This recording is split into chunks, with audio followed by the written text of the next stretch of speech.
Welcome back to the Daily Lift. Have you ever found yourself thinking, I've got this, no problem, only to fall flat on your face? Pride can do that to us. It puffs us up, it gives us a false sense of security, and it blinds us to our own vulnerabilities. Proverbs 16:18 warns us, pride goes before destruction and a haughty spirit before a fall. This verse isn't just a poetic phrase, it's a timeless truth. Pride is a dangerous trap, and it often leads to poor decisions and unnecessary pain. This is exactly what happened to King Uzziah in 2 Chronicles 26. Uzziah started out so strong. He sought the Lord and God made him successful. But as his fame and power grew, so did his pride. And instead of staying humble, Uzziah decided that he was above God's law. He entered into the temple and he burned incense. This was a role only reserved for priests. He refused correction and his pride led to his downfall. God struck him with leprosy, and he lived the rest of his life in isolation. That's the destructive power of pride.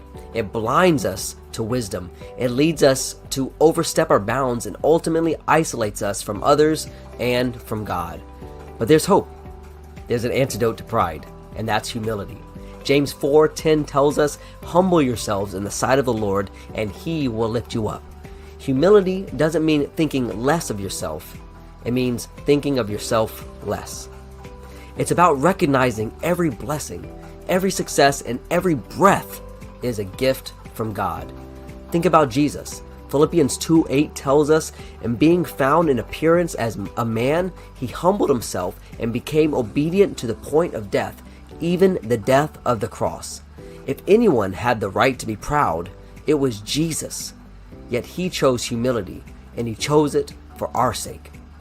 So how do we cultivate humility in our own lives? First, we need to remember who God is and who we are in relation to him. He's the creator and we're his creation. He's the potter and we are the clay.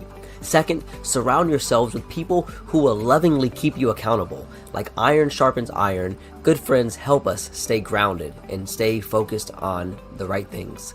Finally, give credit where credit is due. Acknowledge God in all your successes and in all your blessings.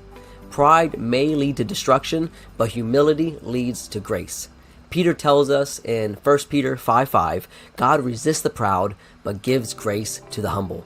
So today, let's choose humility. Let's guard our hearts against the pride and seek to walk in the example of Christ. And as always, go lift somebody up.